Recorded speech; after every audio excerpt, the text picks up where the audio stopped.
Hello everybody, I'm Emily the Fine Art Medium, and today's video, I'm in my car during lunch break. Anyway, so we're going to be talking about something important, okay? And not many people understand this with attachments, and I thought I would make a video about it because it's important, okay? So, when you are trying to get rid of an attachment, right? No matter what kind it is, whether it's demonic or just a negative entity or earthbound spirit, whatever.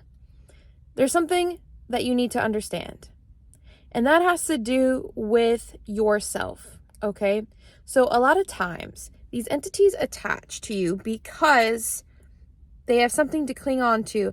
Typically, it has to do with traumas and stuff or something you need to heal, right?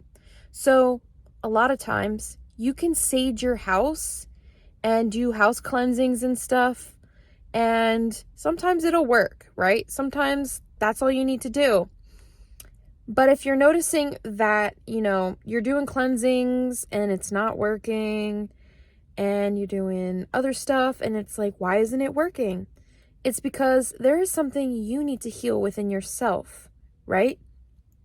So for an example, if someone has an addiction or has been assaulted or suffered some kind of abuse, right? Well, the entity is feeding off of that. So until you can heal that, it's going to cling on, which is horrible, right? It sucks.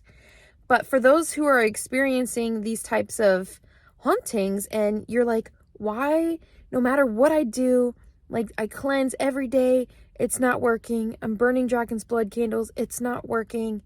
Like, it's not working. What the fuck? Like, what is going on? It's because you have residual energy that they're feeding off of, all right? Also, if you're somebody who is a negative person, okay, somebody who likes to tear other people down, energy vampire, something like that, you pretty much create your own toxic negative energy output, right? Well, negative entities are going to feed off of that.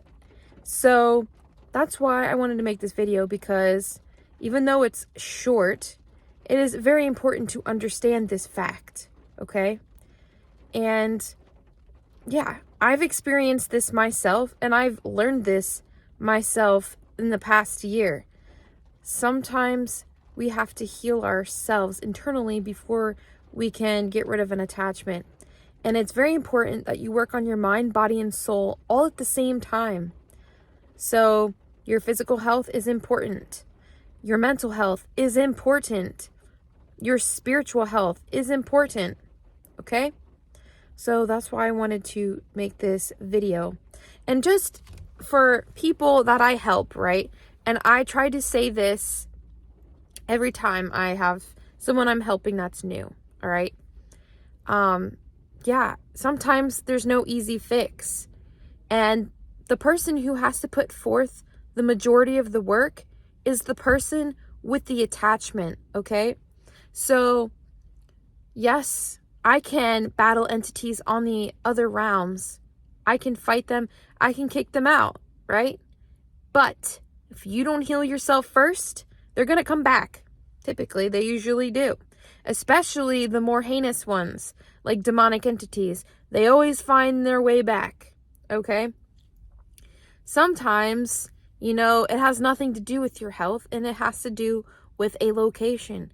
If the location is so fucking toxic and there's nothing you can do, your mind, body, and soul are cleansed, are healed and cleansed, and there's nothing else to do, sometimes it's not a you problem, it's a where you are problem. And that's also important. Very rarely have I had to tell people that they had to move home and go somewhere else. But when you live on battlegrounds or any kind of burial ground, it gets tricky. It gets tricky. I've just recently discovered some elemental type entities. There are some entities in Japanese folklore that I didn't think, existed, that exist. And I was like, the fuck? Like, I saw it on the astral realm. And you're probably like, what are you talking about? I'm talking about the kappas. It looks like, if you don't know what it is, just Google it. but it kind of looks like a, I don't know if it's like a fish person, turtle person looking thing. It's green. It's got like a bald head situation, almost like a turtle shell situation. Like, there are other entities other than demons and earthbound spirits. And that was a big lesson that I learned. And some of them, usually those ones, are somewhat easier to get rid of, and you just have to do your typical cleansing with the Palo Santo and sage, and you're fine. But when you have stronger entities, like demonic entities, that's where, you know, it's important to heal yourself too, with your mental health and your physical health. So yeah, I thought it would be interesting to share this. I'm thinking of making another video this week because I know last week I was short. So yeah, thank you guys for watching, and I will see you guys soon. Peace out.